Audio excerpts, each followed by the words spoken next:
Hindi ba? Lahat ng ito, land, sea, and air travel para lang ma-interview ang premyadong aktres na si Sylvia Sanchez. Masyado ako naiintriga sa babaeng yan.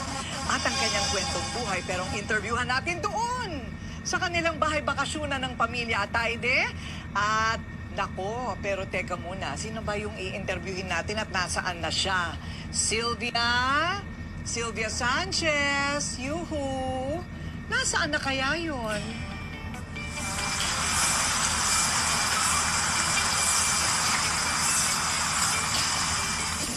Sylvia! So sporty naman. Ano? Talagang batang dagat. Oh! Hindi ko kaya yan. Wow!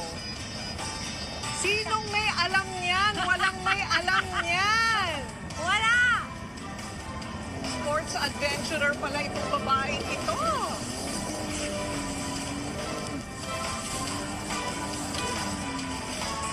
Saan ka naman ang galing? Ano ka ba? Siyempre, pinaghahandaan ko pa kayo ng pagkain. Basta ko kumain kayo masarap dito. Second floor. Okay, tingnan natin.